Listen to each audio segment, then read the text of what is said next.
Well, good afternoon, everyone. Thank you for coming. Welcome to the Marvin House. There are seats up front. If anybody needs a seat, we do have a couple chairs up here. I'm Michelle Henry. I am on the board of the Chautauqua County Historical Society, and we are co-sponsoring this event with the Marvin House, so it was a real pleasure to get to hold this event here. The house is going to be open until 4 o'clock, so after the program, if you'd like to take some time and look around, you have until 4. And I also would like to ask you, if you don't mind, to please power down your phones, not just turn them off, because we want to just keep our Wi-Fi signal strong so that the people who are watching on Zoom don't have any lags. So if you wouldn't mind doing that, that would be super. I'm also the county historian. I work at the courthouse in Mayville, and our speaker today contacted me and was asking me some information about historical records in the county, and I thought, wouldn't it be wonderful if somebody with his level of expertise could actually come to Chautauqua County and do a program? And I asked him, and he said yes. And then we thought, wouldn't it be wonderful if we could have it at one of the houses? And we contacted the Marvin House, and they said yes. And so this is just a wonderful, wonderful opportunity to bring these wonderful resources together, and couldn't be happier that you're here to enjoy them with us. I'm going to turn it over now to Marlene Kasker, so thank you again.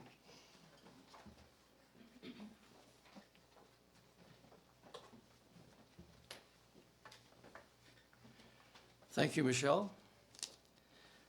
I don't know how often any architect is to undertake an interest in the life and work of another architect. But that's exactly what Christopher Gend has done. The architect whose family life and professional career that caught his attention was that of Ernest E.G.W. Dietrich. Mr. Dietrich practiced from an office in Manhattan from the 1880s to the 1920s for projects mostly on the East Coast. But his practice in the 1890s included first one home and then several others, which brought him to Jamestown. And that's what brings Christopher here today. The 1890s were a period of change in every aspect of American life, including architecture. On the verge of the new century, there were questions as to whether or not there could be an American architecture, or what should a modern home look like? Questions that Mr. Dietrich would have pondered with Robert and Elizabeth Marvin as they were planning their new home. How all this worked out has been something that Christopher has been researching and thinking about for some time. So it's our good fortune that he's here today to tell us what he found out. It's my pleasure to introduce Christopher Gend.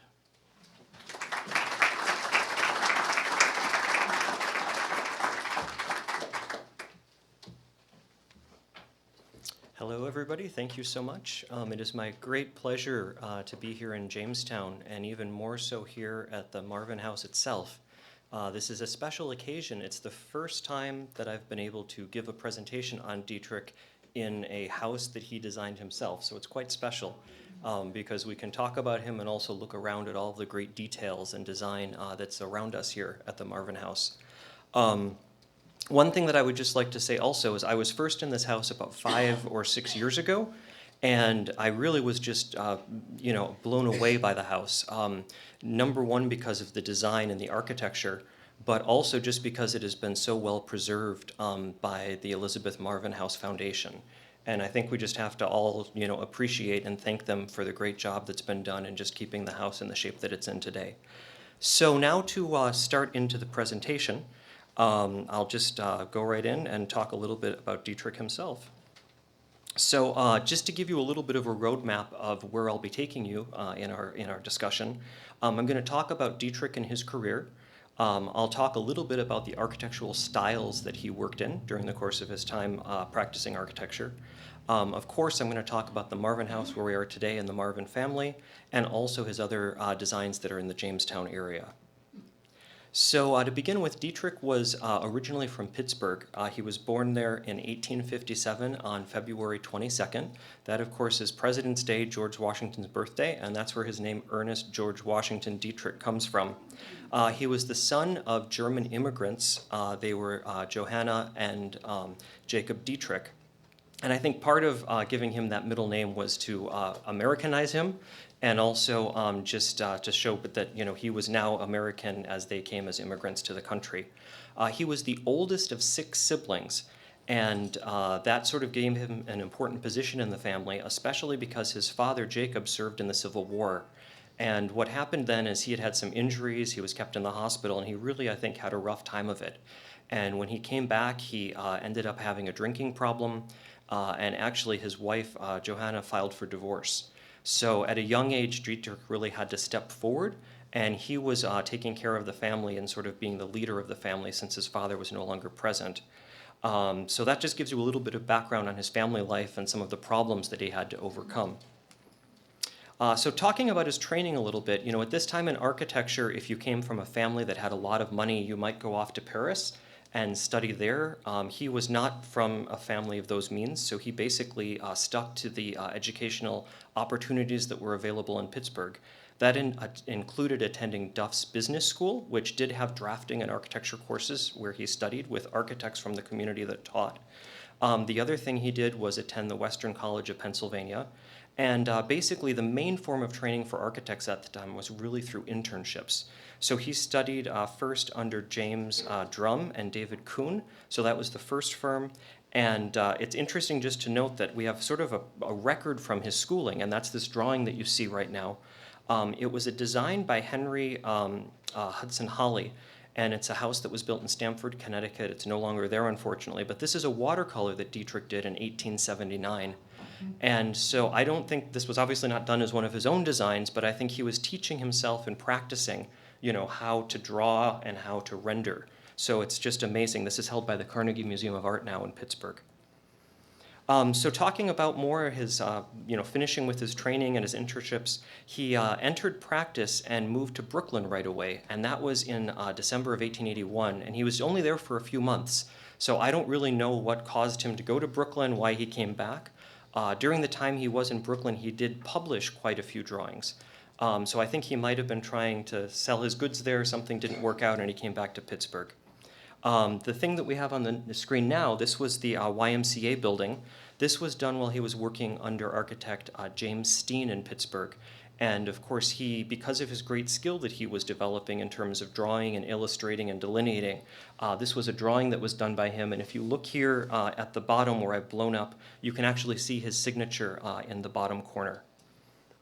So after he had this training and then a little bit of practice, he decided to go into partnership with Charles Bartberger. Bartberger was the son of another Charles Bartberger in Pittsburgh, who was a German immigrant again. He had come from Karlsruhe, Germany, and studied at the Polytechnic there. So he was a well-trained architect and worked in Pittsburgh in like the 1840s, 1850s.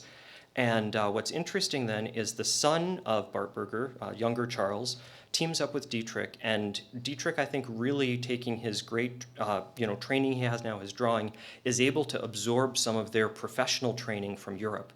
And so that really makes a great partnership. Bartberger was always more of the business side of things, and Dietrich was the more design partner, and he was really responsible for the designs. And you can just see a couple of the projects that were done by the firm.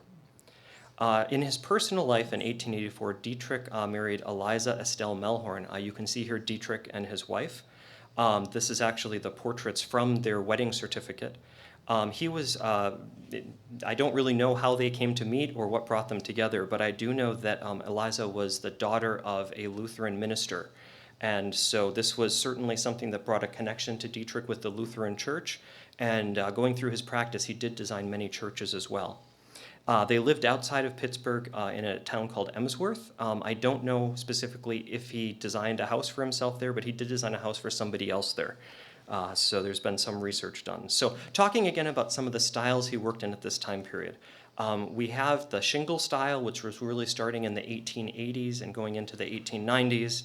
The colonial revival style, which really took hold after the Columbian Exposition that happened in Chicago in 1893. And really, so from 1890, 1891 forward. And that was looking back and taking a lot of colonial elements. The craftsman style, which was really brought about with Dietrich working originally with Gustav Stickley, and then finally the arts and crafts style that came later, again coming over from Britain and Europe. So what is the shingle style? You know, you hear this term thrown around, so I'll give you just a little background. These are all 4 houses designed by Dietrich. It's a style that's unique to North America. It really broke away from a lot of symmetry that had existed previously in the 1850s with like the Italianate style and so on. Natural materials were very important. The shingle style houses wanted to convey that they were associated with nature. It's a little bit ironic because at that time, of course, there was a lot of industry and mining and disruption going on to nature, but at the same time, the aesthetic of that movement was really about natural materials and being one with nature. That, of course, meant a lot of outside spaces, beautiful porches and piazzas and things that wrapped around the houses. Also, windows were no longer separated. They were a lot of times grouped together, and even creating horizontal banding at that time. So this was not about Victorian tall houses and ornament. It was about a horizontal feeling to the buildings. So I want to just say one quote from Dietrich that we have. He did write quite a bit, and his essays were published in the architectural periodicals. And this just talks about the shingle style and his aesthetic in 1887. The design should not be one of those gingerbread-looking designs, but should be a bold treatment and outline, shorn of all unnecessary detail such as flimsy cornices and other unnecessary effects on the part of a designer to spoil a bold roof line or wall space. So what he's really looking for here is not having Victorian ornament and gingerbread and those things stuck on, but take that away and let the architectural forms themselves be the bold gestures and to create the architecture. So one of the houses that I think displays this very well is the George Macbeth House in the Shadyside neighborhood in Pittsburgh. It was built in 1884. George Macbeth was an industrialist there. He had a glass company. And you can see here the house today, how it looks, and again, some of the interior features. One of the unique aspects of this house, although it is shingle style in design, it does not have wood shingles. It actually has these sort of red sandstone slates shingles. So it's really incredible when you go up and see it up close. The stone has a little bit of sparkle to it. And you can see at the time in 1884, this house would have created quite a disruption on this street. It was really quite exciting. The cantilever of that gable at the top just sort of hanging out over space really would be something that would disrupt the passerby. Another house that he did, this was again still in partnership with Bart Berger, is the Court Williams House in Cincinnati. This was 1885. And you can see here how that house looks today. What's magnificent with this home in particular are the interiors. And for this early time period in Dietrich's career, you can see he was really interested in the decorative aspect of these corbels at the entryway that you see here. And he really played around. It was, again, not symmetrical, but there was a lot of movement and sort of breaking the rules with interior design. So this brings us really to 2 houses that Dietrich designed in Warwick. And this was in the time period of about 1885. And these are really important because they were the first commissions that brought Dietrich to the East Coast, away from Pittsburgh and sort of the more inland area. And I just want to tell you a little bit of the reception that these houses received when they were built. So the Warwick Dispatch says, situated on the western side of South Main Street stand 2 houses which attract the attention of all who pass along the street. So entirely unlike are they from what the eye is accustomed to see, and so pleasing to the lover of picturesque effect in color and outline that one never tires in studying them, always finding some new point of interest. So these houses really created quite a stir when they were built there. And it actually is said that people would come to town just to take a look at them. So the first of those was Dulce Domum. It was built for Louise Wisner in 1885. This is how the house looks today. And then next door was the Anchorage. This was built for Clinton Wisner. Now, Clinton Wisner became the mayor in Warwick, and Louise next door was his cousin. So the Wisner family goes deep back and has a lot of connections in that part of New York. But Clinton Wisner also had connections in Scranton. And what was interesting is at this time with the railroads, with industry that was coming, and particularly in Scranton, all of the mining and those things, this started to bring more interest, and Clinton Wisner was passing on Dietrich's name to people. So with this buildup of business and interest on the East Coast, this really was the impetus to make Dietrich move over and come to New York. So just, again, taking a look at the Anchorage, how it is today, again, these two houses side by side still, even today, make a stunning statement to each other. And so finally then in 1886, after those houses are completed, Dietrich decides he's going to end his partnership with Bartberger and he's going to come to New York City for the second time. So what happens now is he basically opens up an office at 294 Broadway. Over the years, he moved different places in New York City, had offices in different buildings, and he also worked with several different architects. So sometimes he was on his own, and sometimes he would partner up. So one of the houses that Dietrich did for the first time after he left Bartberger was the Thomas Jones house in Scranton. And I mentioned how there were these connections back and forth. Well, it turns out that Thomas Jones married Louise Wisner from Warwick. So the house we saw just a minute ago was their country house in Warwick, and then this would be their city house located in Scranton. And you can see how that house looks here after it was constructed. I was very fortunate to make some connections with the family, and they have an entire book of historic interior photos. So these are just a couple, but it's absolutely phenomenal to have that documentation. And then today, here is the house still as it looks. So I wanted to bring up this house, the Victor Wilder house in Warwick again. And this one is interesting because it was an existing older house from probably the 1820s or 1830s, a simple, farmhouse, but still quite respectable for that time period. And the house was bought by Mr. Wilder, and then he came to Dietrich and said, I want you to expand the house, I want to make it modern, I don't want to have this old style looking farmhouse anymore. And so you can see in black and white on the left, the farmhouse, and then the drawing below and the postcard image on the right shows that they show you what happened and what Dietrich expanded. So the original house is just that side wing that's to the left, and there was this whole large addition that was added on, in addition to covering everything else in this more shingle-style design. And when you look here at the interior, he created this magnificent great hall. This now functions as a bed and breakfast and a restaurant, so they've taken over this space. I mean, it's just majestic as a great hall living room as it would have been. And you can see the unique floor plan here where basically the existing house was the sort of square portion, and then the new wing that comes off was the addition. Another house I wanted to share with you is the Frank Platt house in Scranton. And this house I think is interesting because for those of you from Jamestown and that know the Marvin House, I can think there's some similarities that you see here, right? It almost could be a cousin. So this house was done in 1898, so that would have been just a little bit after the Marvin House was built. And you can see here it was up on a hill what that house looked like when it was built. Again, what's interesting here, looking at the interiors, they have this sort of spacious grand entry hall. And there's also a cozy library that you see on the side. And again, there would have been fireplaces on the interior. And they wouldn't just be standing in the middle of the room cold. They would always have seating around them. There would be a lot of attention paid to creating warm and comforting spaces that you could either be by a window or by the fireplace. And the entry halls, even at this time period, were not the straight through, traditional entry hall that we would think of. They started to really turn into rooms. And as Dietrich's work progressed later and later, and I'll tell you more, those entry halls really turned into living spaces within the house. One other shingle-style house to share with you, Bayshore, New York. This was the William H. Ray house, built in 1900. This, again, I wanted to include in the presentation because you'll see as we get to the Jamestown section, there are some similarities between this house and the Clark house here in Jamestown.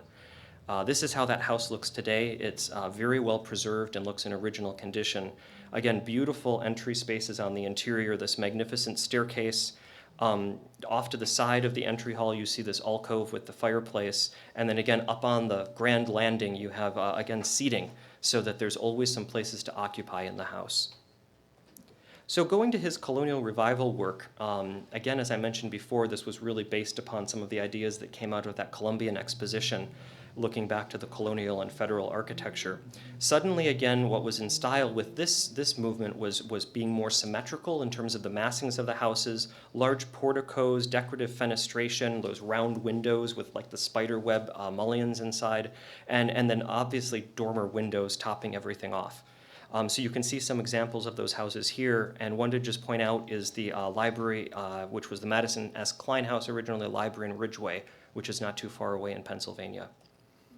So the McConnell House, which was called Nutwood in Morristown, New Jersey, really was a transitional house between the shingle style and colonial. You know, today when we study architecture, we separate all of these things into separate categories, but at the time, the lines were really a lot more blurry. So I always like to show this house because it has sort of elements from both of those movements that they bring together.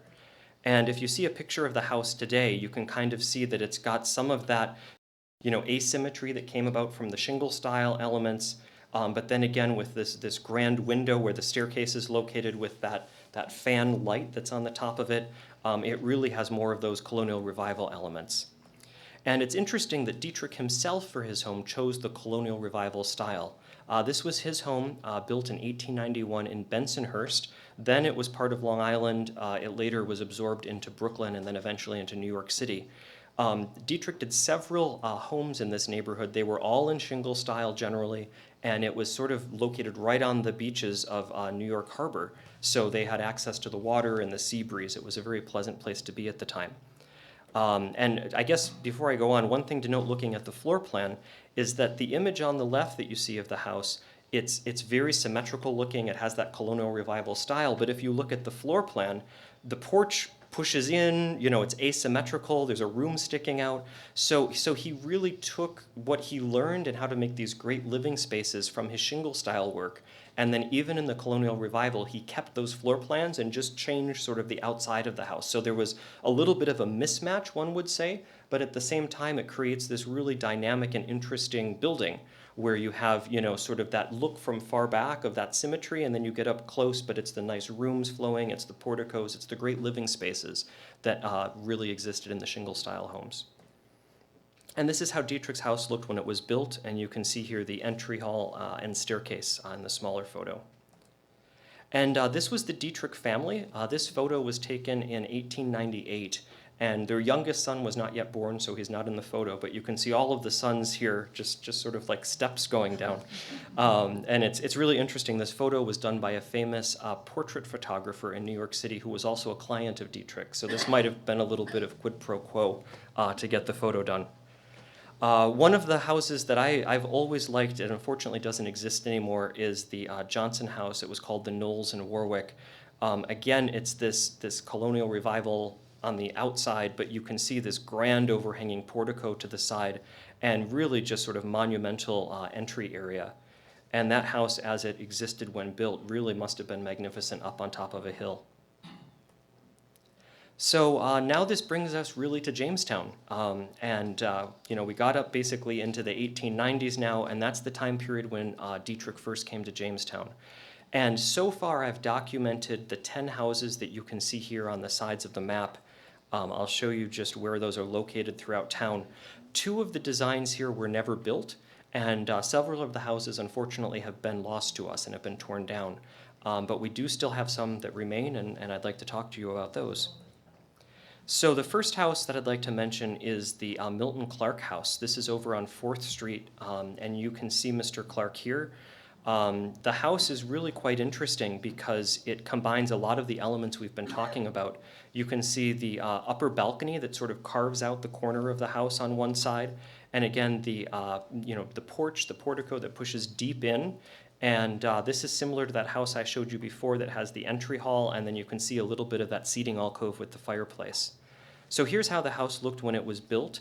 You can see the beautiful local stone that was used for the lower ground floor, and then also for the chimneys, and also the columns on the porch. And the photo on the left shows you just a little bit of where that porch cut out in the corner. So here is the house today. It's currently being used as a club, but you can see many of the original elements still remain. The interior was really something quite amazing. This is the grand staircase and entry hall as you would have come in the home. And these are just a few photos from how it looks today. That staircase and the landing still exist, and there are several beautiful fireplaces and seating nooks within the house still. Another very special house in Jamestown is the Frederick Hall House. This is over on Lakeview Avenue. Mr. Hall had a connection. He was basically the owner and publisher of the newspaper, the Jamestown Journal, and he built this house on Lakeview Avenue. This again goes back, it's not shingle style, this is colonial revival, but you can see right away looking at this some of the sort of arches and parts of the form that push in under the mass of the house. Seeing the house as it looked when it was built, again, you can see the beautiful, balustrade that's running along, but again, there are these really unique aspects to it that don't make it a strict colonial revival house. Here is a portrait from the side of the house when I visited the last time in the winter, and these are some views of the house in the summertime where you see the beautiful landscape around it. It's interesting that just seeing some of these houses again up close, I noticed that the library back in Ridgeway and the Hall House here have identical balconies, including these little small round balls that are suspended on the bottom going around his trim. So it's great to see some of those details of Dietrich's that carry through. The floor plan of the Hall House again shows you that sort of interesting layout and asymmetry as you enter.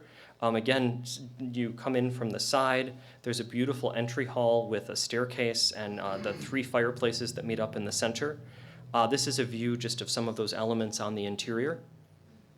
And you'll see time and time again in these houses by Dietrich this sort of bench detail with this large end profile and these wraparound benches that create comfortable seating spaces. This was the Martin L. Fenton House on Prendergast Avenue. It's located basically next to where the Presbyterian Church is today. Mr. Fenton was the nephew of Governor Fenton, who came here from Jamestown, and he married Alice too. So this house had lineages to 2 great families in a sense. Mr. Fenton in his own right was involved in business and amassed his own fortune, so he was able to build quite a nice house. Here's the drawing of the house as Dietrich designed it, and you can see here again, it's the colonial revival style, but these really interesting floor plan elements that you can see. Like the Marvin House, it has sort of a circular or oval-shaped, drawing reception room up front, and again, you see those 3 fireplaces that come together, which is something that he used over and over again. So the interesting story with this house is that after Mr. Fenton died in the 1920s, basically, the house was bought by the Presbyterian Church. The church was going to move locations and build a new building. And you can see here on the Sanborn map to the left, both the sort of 1890s version when the house is under construction, that's at the top, and then lower down the 1930s version of the Sanborn map where the church is sitting next to it, and there's also been an auditorium added on. So in the 1920s, unfortunately, there was a fire that occurred during the construction of the church, and the house was really lost. I think the foundations probably remained, and I've been told one fireplace chimney still stands, but then they rebuilt sort of a new church residence building on the footprint of the old house. So this house is really lost to us now, but we know where it was, and we still have the outline of what the original house was.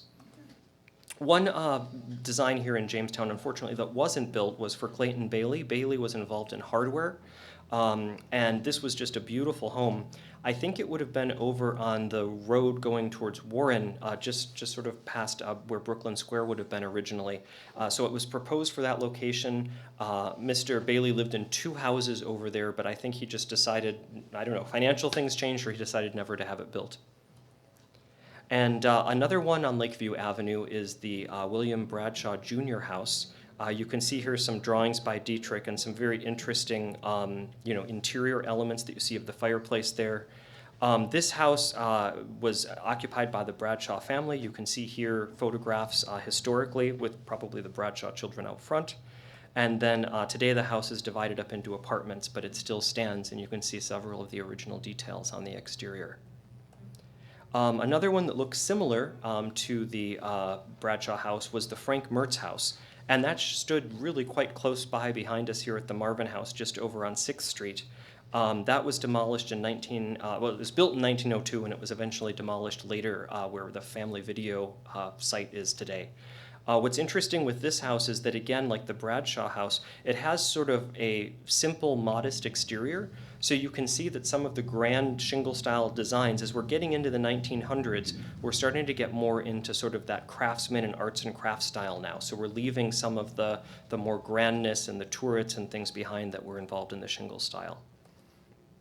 And finally, going just a little bit later into 1908, we have the Arthur Briggs house. This was located behind the Presbyterian Church, so it was on Spring Street. And you can see here, this house now is quite different. We're actually quite modern now when you compare it to only, 1897 when the Marvin House would have been built. And you can see here the beautiful stone arch that was on the bottom, the interesting bay window combination with the fireplace that was carried through from some of Dietrich's earlier designs, but really much cleaner lines overall. And I think in the photos of the house as it was built, you can really identify those features now of it being more simple and more clean. Looking at the plan as well, you'll see that the openness of that entry hall, the fireplace in the main living room with the sort of benches on each side, and taking a look here at some of Dietrich's original drawings. Here's the entry hall and the grand staircase landing again, all with this built-in seating. And this was that sort of inglenook area at the fireplace in the living room. So I'd like to talk a little bit about the Marvins now. So Robert Marvin was born in 1845 to Richard and Isabella Newland Marvin. And Judge Marvin was really an amazing person in Jamestown. They came and had lineage from a very old and historic family tracing back to the 1600s in Connecticut. So really quite impressive, and then eventually coming here to the Jamestown area. So Mr. Marvin, when he was, coming up and growing up in the house that you see in the bottom of the screen there, he really had quite a good life and came from a good family and had a lot of privileges that came with that. But he did not rest on his laurels with that. He really worked hard. He went to school, both in Jamestown locally first, and then he went on to go to the Hartwick Seminary and Bryant and Stratton, which was in Buffalo. And he really went into not only some aspects of the law like his father, but he really concentrated on business. And that was involving railroads, the water company, telephone, banking. He was all over in those things, really earning quite a big fortune. But he didn't only work in business, he really was involved in civic ventures here in Jamestown too. Jamestown at the time was not yet a city, and he was involved in the effort to really develop a city charter and bring the city forward to develop and grow further. He had been sort of pressured, I think, in the beginning to become a mayor at that first time period, and he really didn't want to go front and center. He preferred to be working as part of the larger overall effort. And so basically he worked with all of these sort of civic and charity organizations through his life. Eventually Mr. Marvin died in February of 1909. And then Elizabeth Warner, who became Mr. Marvin's wife, was also born to a very wealthy family. Lucius Warner was married to Mary Henry. Those were Elizabeth's parents. And Mr. Warner was involved in the lumber and timber business. And he built this absolutely stunning, sort of really over-the-top house where they lived. And you can only imagine being involved in the lumber business, what the interiors must have looked like. They also were descended back to people going, to the early 1700s. She became a member of the Daughters of the American Revolution because of that connection. She also was educated. She went to the Jamestown Academy, Elmira College, and also Miss Brown's finishing school in New York. So she did not just stay at home, she went out and ventured and was educated as well. Through her life, she served on many boards in the Jamestown area and was also members of several social clubs and artistic clubs and things of that nature. And Mrs. Marvin lived all the way, she was much younger than Mr. Marvin and lived until 1950. So the Marvins were married on February 6, 1890, and that was at the Old Presbyterian Church. It was really the social event of the season and was a big deal, although why they held it in February in Jamestown, I'm not quite sure. But the reception followed that evening at the Warners' home. And after they were married, the Marvins started out living in the Sherman Hotel, which was newly built in Jamestown, and they had a suite of rooms there that were really great accommodations. So at some point in time, though, they must have gotten tired of living in the hotel, because after 1890, when they were there, by 1896 is when they started to work with Dietrich on the design of the house here. So Mr. Marvin looked for a site in the city, and he ended up settling at the corner of 5th and Main, where we sit right now. I just want to talk a little bit. There's some interesting history I found out about this site in the city. The first is that Adolphus Fletcher was basically a resident here. He had his home. He started in 1826 publishing Jamestown's first newspaper. So I think it's really interesting we have that historical connection on the land that we're on right now. And it also follows through to the Hall family. So it's kind of interesting that newspapers are kind of involved in the story of Dietrich and Jamestown. Following in basically by the 1860s, 1870s, Richard Lewis, who retired in 1876 to Jamestown, took over the property. He had been working as a merchant for 40 years previously in Cincinnati and New Orleans. And so he came here, he was no longer working, and he built himself a beautiful house. He eventually passed away, and then his son, Harry Lewis, who was a lawyer, took over and really was handling the estate and the house where his mother stayed for a while longer. But at that time is really when 1896 comes along, and that's when Mr. Marvin buys the house. So the Lewis house is pictured here. You can see the drawing of the floor plan and then also the Sanborn map that shows the Lewis house sitting at the corner that we're at today.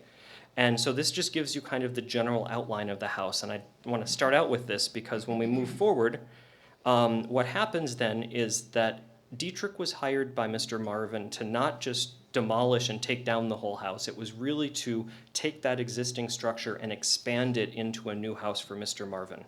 So it's hard right now because looking at the foundations and in the basement, it's not really obvious to tell that that house survives or was here. But interestingly, you can see that the floor plan matches up exactly. So in orange, I've taken the original Lewis house and shown the floor plan of the Marvin house overlaid. And what's interesting even additionally beyond that is that in the Sanborn map from 1896, we see the outline of the new house and it says being remodeled. So I think that means that there was a big project of remodeling that was going on that was expanding that Lewis house into the house that we have here today as the Marvin house. And you can see here just the floor plan of the Marvin house, the ground floor where we all are right now. There has been some modification over the years to get this large room that we're in. You can see the walls and sort of corridor were opened up between the library and the drawing room down below and then expanded out into the porch. So that creates the space that we can be in today. And so then we add the second floor on top, and you can see really the large array of rooms that exist on the second floor. There was a beautiful suite of rooms for the Marvin family that were really at the front of the house. Over the years, they had a niece, and then I think Mrs. Marvin's mother at one point living in the house, and they stayed in the rooms more to the back of the house. And it's all centered around this beautiful stairwell and with a large skylight that goes up through the attic and to the top. So this is the design that for the exterior of the house that Dietrich presented in 1896. There were some changes over time that came to this, and you'll see that in the next photos. But I think what's important to point out is just that there's sort of a timeline that exists here, where in 1896 the house was under construction. Then we have December, it was being remodeled, like we said. By 1897 in April, there are mantles that are being installed at that time. So we think that their occupancy happened sometime during that fall. And finally, by January of 1898, they're hosting their first luncheon here. So here's the exterior view of the house. And I just want to quote a description of the house from the Art Interchange in June of 1897. For the stonework, buff Ohio sandstone was used in broken ashlar form to give an appearance of stability and picturesqueness to the structure. So it's interesting that they mention, two things here. So we have the sandstone, and they're really trying to, with that, convey the fact of sort of, again, those natural materials and stability of the form of the house. And then later on, we have a color photo, and the article goes on to say, the exterior, both walls and roof, is covered with shingles, which are given a stain, the side walls of russet brown, and the roof of dark green, while the trimming is painted a cream color. So we have the stonework that we saw at the beginning, and then we have these shingles that come in both on the roof and the walls, again conveying these natural materials of the shingle style. And it's just, again, interesting to consider, what was attractive to Mr. Marvin, why he wanted that shingle style house. Was it because of sort of the progressive ideals and turning to nature at that time? And perhaps, atoning a little bit or looking away from the fact of all of the industry and the development that was happening that was destroying a lot of the nature around. And so, let me go back one. And so this is how the house looks today on the exterior. Again, you can see the beautiful form. There's been some small adjustments, but the house really has an imposing presence still on the corner. And then just another view showing a little bit to the side with the side gable and balcony from the second floor. So looking at the interior of the house, you can see here the entry hall, the beautiful mosaics of the fireplace, these sculpted heads that are at the bottom of the arches. And the Marvin house is fortunate to have many of the original lighting fixtures inside as well. The reception room, which is in the front, is this beautiful circular shape with a curved pocket door. Very, very difficult to manufacture, and amazing that it actually still, I think, opens somewhat. And you can see, again, one of these beautiful light fixtures. The dining room is quite a special space in the house, most of which is because Dietrich designed, obviously the panel work and the mantels, but also the buffet that you see here on the side. And I'll just zoom in on that a little closer, and you can see the drawing by Dietrich at the top in the black and white, and then the buffet as it looks today.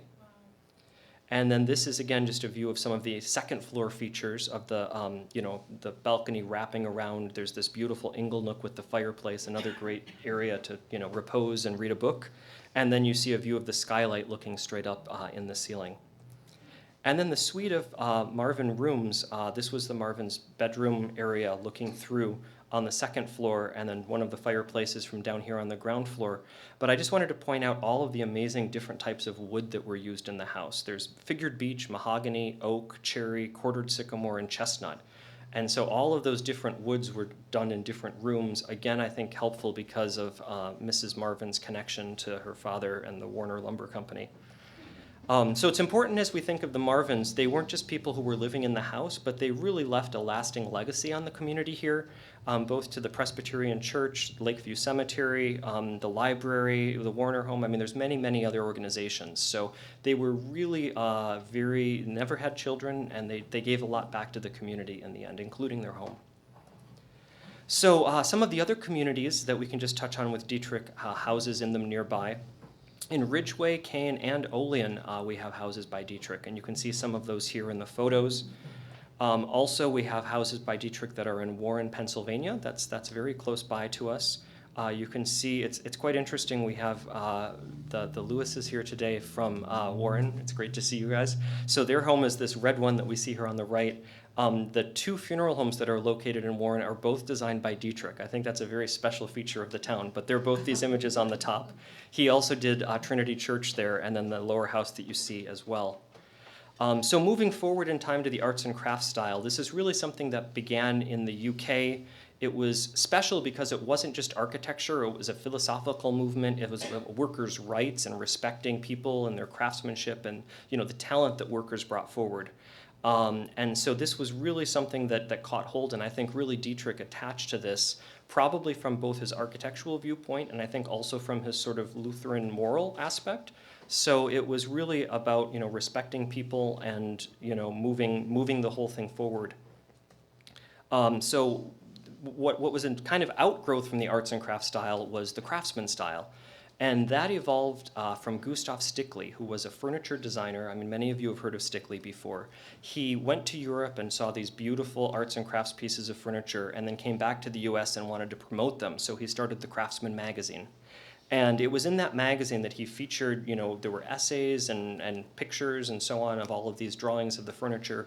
And then there started to be architects that were submitting drawings.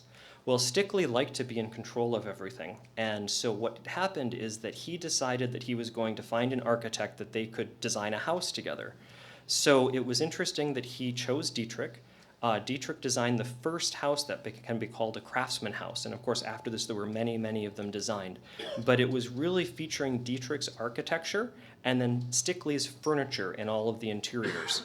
So you can see, looking at these interior drawings, which were done by Dietrich, many of the Stickley pieces that are now famous and that we all know well arranged around the rooms. And this was really the first time that both the house and the furniture were designed together.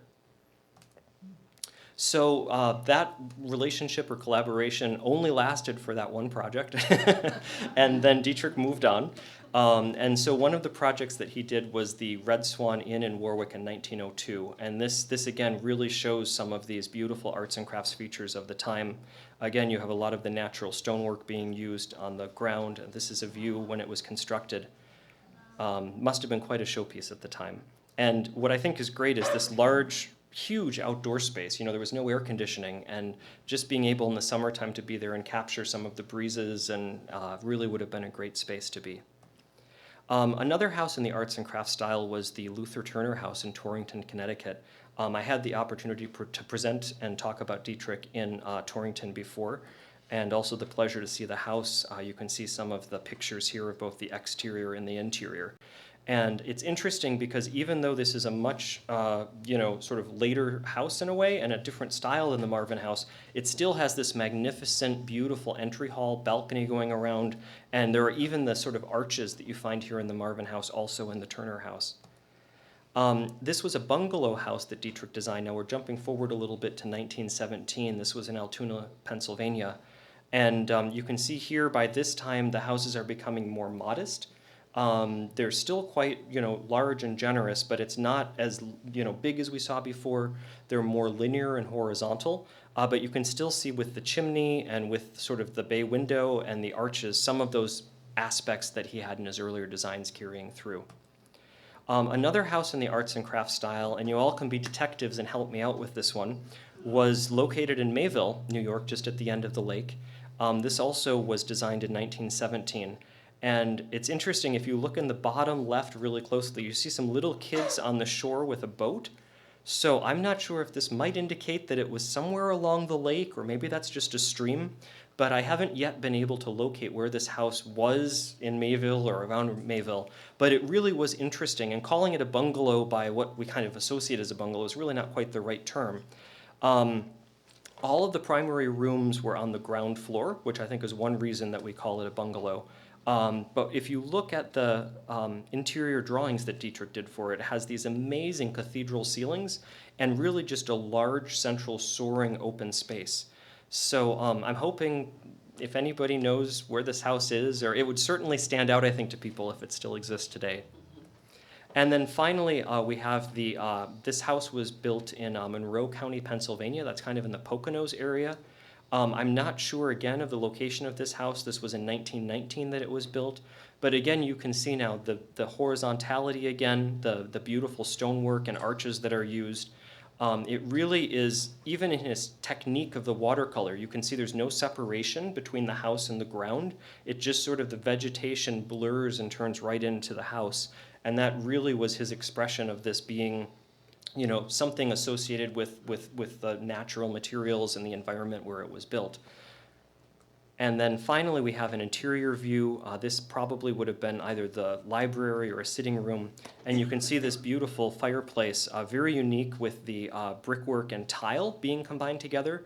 That's something that really comes with these artistic tiles from the British arts and crafts style. So there was a cross-pollination that was happening with Dietrich looking at the British architects that were practicing in the arts and crafts of that time period. So going back to his personal life, there was really a tragedy that struck the Dietrich family in 1914, and it was sort of sensationalized in the newspapers. One of Dietrich's sons, who held a lot of promise, and Dietrich had wanted to go to Cornell to study architecture. The family was extremely wealthy by that point in time because of his success, so he could afford to send them anywhere. Decided to go off and have an adventure, and he teamed up with a female lion tamer. This was kind of a vaudeville, circus type act. So they went on the train and would travel around the country. And unfortunately, when they were in Chicago on their way coming back to New York, there was a terrible accident, some may say, where he was killed by this lion in the train car where the lions were kept. And there's been some suspect about, jealousy and an assistant lion tamer. It's not really known. But what we do know is that this really was a terrible time for the Dietrich family. And both, architect Dietrich and his wife were extremely upset by this. It's interesting, too, with 1914, we have World War I starting in Europe, and by 1917, the U.S. joining in with that. And so the whole country really was going through a change from the 1890s, 1900, 1910 that we had all been knowing before that. And so Dietrich's work for these country houses and these large suburban houses and these houses in industrial areas and towns and so on were really changing and drying up. People were not building houses the same way anymore. And so I think there was a combination of, the tragedy that happened to his son, and also just a changing environment in terms of the architect world that he worked in and the housing and building world, that his projects at this time really changed. So you could see a few of those arts and crafts ones that followed on, but he really started to shift towards, a lot of church designs at this point in time. There were some schools and things that came along, some government buildings, But the grand glory days of building these beautiful houses, which really I think were his passion, because that's what he worked on and where he could show his design intent most fully, those weren't happening so much anymore. So on April 30th of 1924, Mrs. Dietrich passed away. It says that she had a long illness at the time. And then shortly afterwards in December, actually on Christmas Eve, that was when E.G.W. Dietrich died. And he was still working. He was actually on the train platform waiting for the Long Island Railroad in Freeport, where he was living at that time. And he had a heart attack on the train platform, and that was it. So I think I can imagine going into the office, he probably had drawings in his hand as he was heading in. So just to close on the story of Dietrich that I've told you today, there's a quote from his obituary in the AIA magazine, and I just wanted to share this with you. This brief outline of his career will perhaps mean little to those without knowledge of his personal qualities. He was a man of sterling character, kind, considerate, always a gentleman, ready to render service or give advice to anyone who asked, and to work for a worthy cause. In brief, to know him was to love him, and his passing was a grief to his many friends who held him in their highest esteem. So I think, most importantly, not only was he a great designer, but he really, I think, had a good character too, which carried through in his projects. So I'd like to say thank you to everybody. It's really important in a project like this to just give credit where credit is due, and we've been working on this and getting it together for a long time. So first of all, I want to thank Michelle from the Historical Society, the county historian here in Chautauqua County. And as Michelle mentioned, it was her and I that sort of talked originally and started this whole thing. I want to thank Bridget Johnson from the CCHS. Thank you so much for all of your help. They handled all of the reservations, as you know. That was a huge undertaking and really helpful for us, so thank you. From the Marvin House, Dottie, thank you so much for your stewardship of us. Also to Rosemary Lombardo, thank you, and Lori. And of course, Marlon, your research and letters and all of your coordination during our process was so helpful. And I'd also just like to give a thank you in the program it's mentioned. The Harbor Hotel is putting me up while I'm here. They're a beautiful facility. It's been great to stay there. Thank you so much. And also Falconer Printing has taken care of the programs we have and things. So it was really great. It's been a unique team effort between the two different groups. And hopefully we'll have started something here and you guys can do more of it. So thank you. So I'd like, sorry, thank you.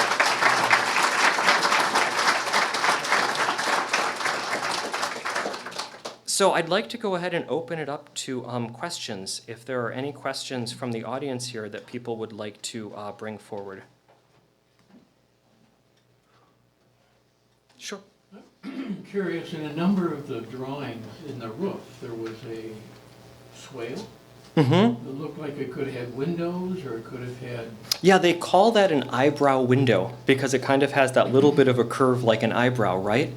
And it's something that architects used. I mean, it wasn't just Dietrich. That was in many homes of the time period, many other buildings of the time period.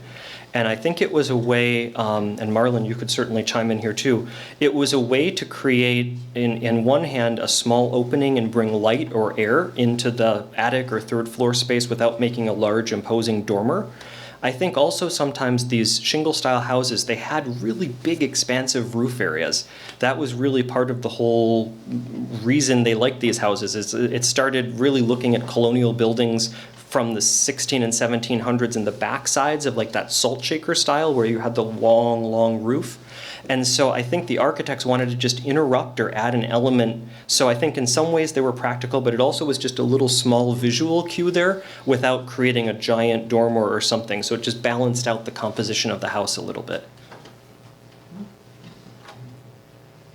Sure. You talked about the Martin Fenton House, which is next to the Presbyterian Yes, Church. So, yes, the Fenton House. I've been involved with the building and grounds of the church for a long time, and the information we have there is that most of that house still exists. It is incorporated into the church complex. Really? That the church was completed in 1926.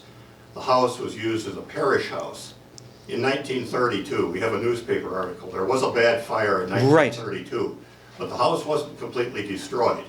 And then the exterior was faced over and made to look like part of the church complex. So inside, you can't really see much detail, but there is some detail left, and most of that house is really still existing in the church complex. That's amazing. I noticed looking at the house, and for those of you on Zoom, I'm not sure if you could hear, but we were talking about the Martin Fenton house, which was located next to the new Presbyterian church, and there was a fire that happened.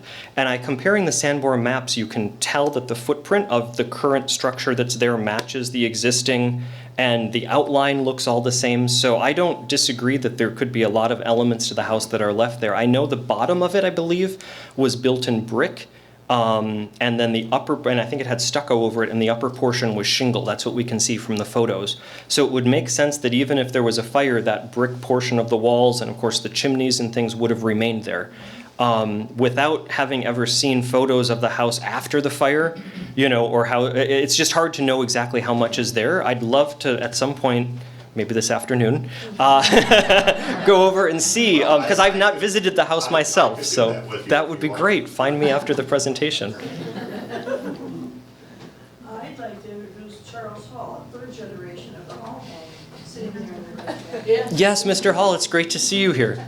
So it is the Hall house that I showed you here in Jamestown. It's very unique because it has never left the family and it is still owned by the Halls. So it's a very special home for sure.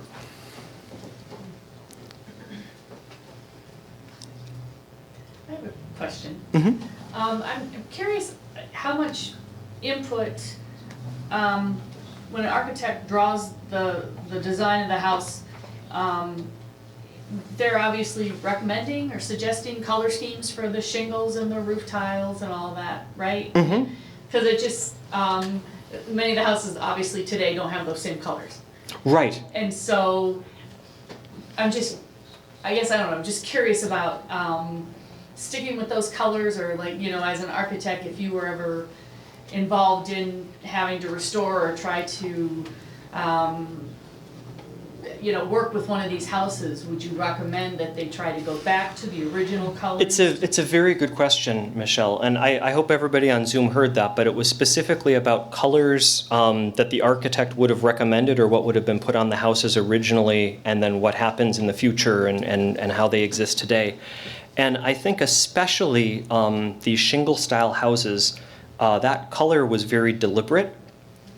They would be using, you know, stains on the wood shingles to promote not only the length and the longevity of the shingles themselves, but really, you know, creating sort of the house blending into the natural environment. So a lot of times the houses were deep browns, they might be a dark green, they were a lot of natural colors. And of course, shingle choices at that time, the stains that were available on there was maybe 5 or 6 colors you could choose from. So I think it's something that in my recommendation, it's always interesting or best to try to go back to those original colors, because that really is the way the house was meant to be seen and appreciated. And those features then with sort of the dark natural tones of the shingles, and then a lot of times the trim may be either in a green or a red or a, you know, even a cream color, you know, to make the windows and trim and things pop. So it's something that, you know, is certainly possible to do, and you can go back and scrape the shingles down. You can even send things into a company and have that analyzed. But I think there is a connection, more than with other architectural styles, where those colors at the time in the shingle style really were meant to go on the house.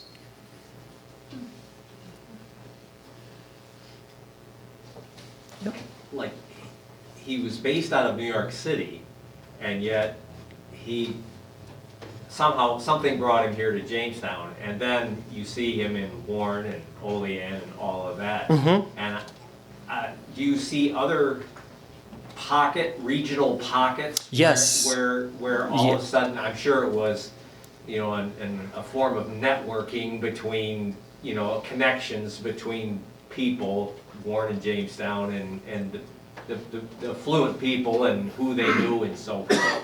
But do you see other pockets in the east area, in the east, that are similar, where there are concentrations of his his work? That's absolutely true. So, it's as you said, I think it's a lot to, so the question, just for those of you on Zoom, it's about Dietrich and his concentration of work here in Jamestown, and are there other communities like that?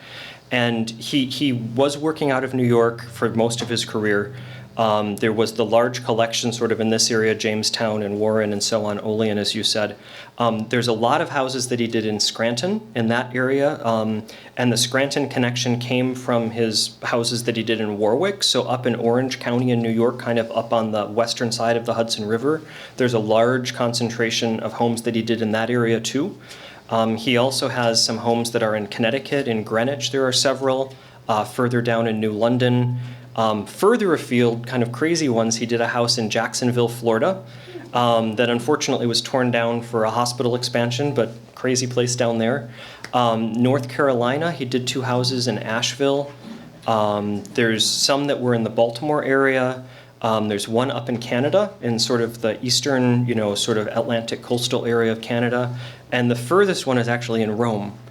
And when I first came across this one, I thought Rome can't mean Rome, Italy.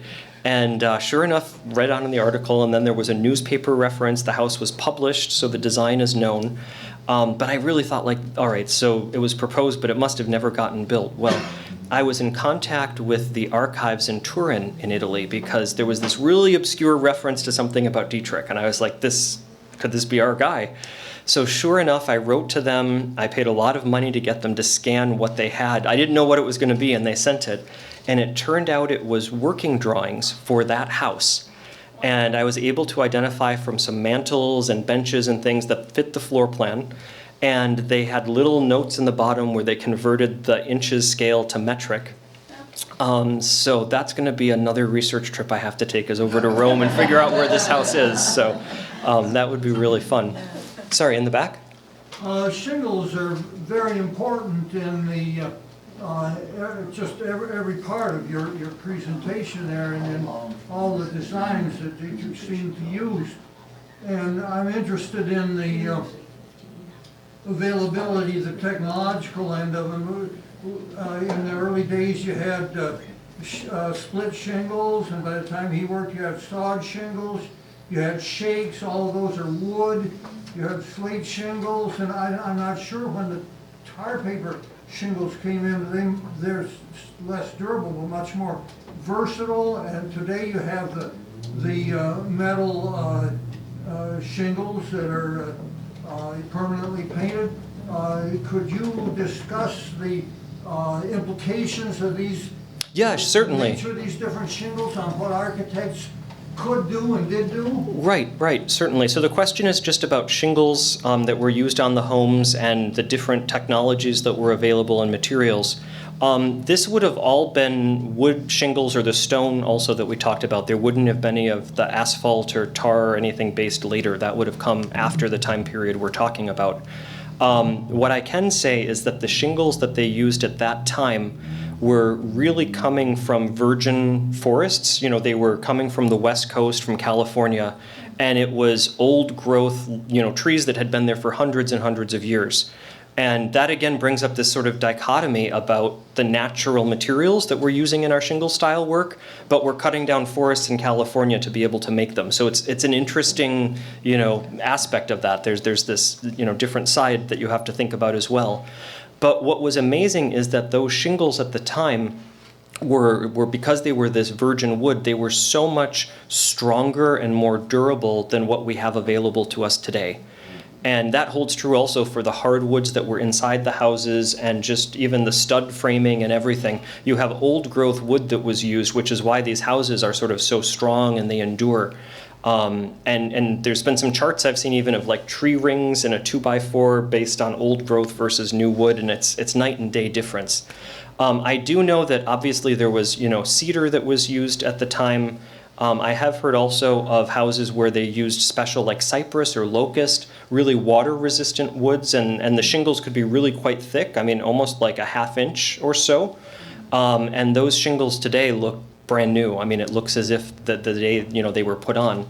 And a lot of that as well was because of the stains that were being used. So these shingles were always stained, and they were using creosote stain, which was quite toxic and had a lot of chemicals. Of course, that did the job of you're basically embalming your wood, shingle, so it's going to be preserved and stay there. But again, this natural product you're trying to put on and the natural aspect of the design has a lot of chemicals and harmful things that were put in to put on the house. So it's an interesting question that you ask, and it's a hard thing today, because as you're trying to replace things and work on these old houses today, you can't get the same quality of materials as what was used originally. And you just have to then find kind of workarounds or things from today's market. And a lot of times, again, replacing historic materials is very, very expensive. I have one question on Zoom I just want to bring up. It's a question about who did E.G.W. Dietrich admire other architects and take his inspiration from? And then did he himself travel to Europe? So Dietrich, that I know of, never did go to Europe, even though he had that project in Rome that was there. I've never found any information about a passport or travel. I think he, with all of those sons that he had and just the work that was keeping him busy, he stayed here.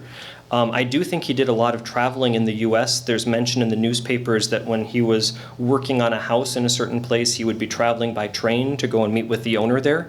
So Dietrich's work was really not the kind of mail order catalog stuff that you might associate with some other architects. He was really doing a personal design for you as the architect. In terms of who else he admired, I can say that it's kind of an interesting question. Certainly the other architects who were practicing at the same time period were all in collaboration together. There would be architectural periodicals, and I know that Dietrich was reading those and looking at those. He was really working hard to get his ideas published. There was an architect from New Jersey that was called Fred White, and he died very young, very tragically. He was very successful and had this sort of meteoric career that started out with a bang and then ended very soon. But I know that there's a lot of similarities and inspiration between Dietrich's work at that exact time period and Mr. White's work. And I don't know if there's a direct connection between them, because Dietrich was still in Pittsburgh while White was practicing, and then after White died is kind of right the time period when Dietrich came to New York. The interesting thing is Dietrich took over Fred White's office space at 294 Broadway. So it's very interesting that he moved into the office of this person I think he probably admired, or at least had some correspondence or took inspiration from a little bit. Are there any other questions in here? Otherwise we can wrap things up. Oh, sorry. What is it about Dietrich that captured your interest? Where did your passion come from? So it's... I read about how you came across it. Yes. So it really was, as it says in the program, from the John Mollenhauer house in Bay Shore on Long Island, looking at that house and then putting it on the National Register. So the research started a lot with the family there. And then, but the whole question with me being an architect, I was really looking needing to find out who designed this house. And I actually found out that the house next door was designed by Dietrich first. I found a reference to the person's name, but then came across a drawing on the internet of all places that I think was an earlier version of the Mollenhauer house. And so it really evolved from there. And then once I discovered that it was connected to the neighbor's house on one side, I found out it was also the neighbor's house on the other side. And so there were actually originally 4 houses all on that street that were designed by Dietrich. And it just sort of snowballed from there. But I think what I really, that's how I found out about it. But why I was really interested in him is he's very little known. People who are, deep into architectural history of this particular time period will be aware of him because he published so much. And there are so many of his drawings available in the architectural publications. There's also the connection of him and Stickley, that also some people who know that will come across his name. But he's not been sort of front and center. And I think one of the reasons for that might be that his drawing archive never ended up at a university. It wasn't at Avery, at Columbia, it wasn't at Yale. And a lot of the work that was done before the internet and before computers really meant that you had to open up these big architectural magazine binders and flip through page by page to start to look and find out what drawings. This type of architecture went out of style for a long time. And it only really came back, really in the 1970s and 1980s when people started to appreciate this type of work again. And so I think the first research came and was done on the architects that had done the most work and also whose work was preserved or the most available. And Dietrich's, it's just interesting that he was a little bit further down, a little harder to find. And I've even discovered in a lot of towns that his houses will be misattributed to another architect. So what will happen is they'll have a local architect in town that everybody knows, and they'll just say that the house by Dietrich was done by that architect too. And then once that gets established by somebody, it just gets repeated and repeated and repeated until somebody thinks that's the truth. And then I've come along and I'm like, well, I've done some research. And that actually happened with the house in Cincinnati. So it's they're very excited when they find out the real story, and now knowing more and more about him and his large amount of work that he did, his prolific amount of work, and also the quality of the design. I mean, people are really quite proud now to know that they're connected to him as an architect. Okay. Oh, sorry. In your own practice, are you residentially driven or commercially driven? No. I work in commercial in New York, so I'm really doing totally different projects like skyscrapers, and yeah, this is really just a hobby or a passion project. It's kind of interesting juxtaposition to the other work that I do all the time. So. Very good. Well, thank you so much. Wow, and wow is all I can say. We have a motto here at the Marvin House saying we have a story to tell. And that's why we love our house, because every time you come to visit, our house tells a story. But I am telling you that Chris has added chapters. And between Chris and between Michelle and between Marlon, we have found so much information, which we've shared with Barb Cessna over at the Fenton, because that's the value of this house, is the history. And I really want to thank Chris. I want to thank Michelle for helping us put this together. Marlon has produced a book for us, which he had to change and add, because we have learned so much information. And that's what's great about history. You start like on the trail, and the next thing you know, you're going in 16 different ways. And we had the most professional group to work with. I want to thank them again. Chris showed you on the screen. I would be remiss if I didn't talk about our wonderful technical person, Ed Tomasini in the back. Please give him a hand. And Bridget Johnson, with everything she has done to help us with reservations and everything and doing this. This will be on YouTube at a later date so that you will be able to pick it up and share with your family and friends. Because now we have shared our story with you, and you can share your story with your family. I want to thank our sponsors, the Chautauqua Harbor Hotel, the Faulkner Printing, the Landmark, and mainly I want to thank the wonderful ambassadors from the Chautauqua County Historical Society and our wonderful board members and docents from the Marvin House. We hope you'll come back again and take a tour. We want to remind you again, we're doing a wonderful 12 Trees of Christmas that you will all enjoy.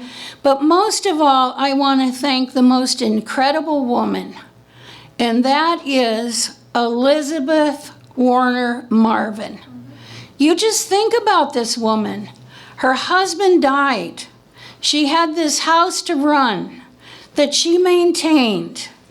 And she lived during the Impression, the Black Plague, World War I and II. And yet, if you could see her estate, you can hardly believe the pages of money that she gave to this whole community to keep it going. But most of all, she gave us this house. And she gave us this house to share with the community. And we, as members of the board and members of the Chautauqua County Historical Society want to take all of you who have donated to our projects. You've helped us get grants so that we can give this beautiful history to all the next generations to come, because that's how we succeed.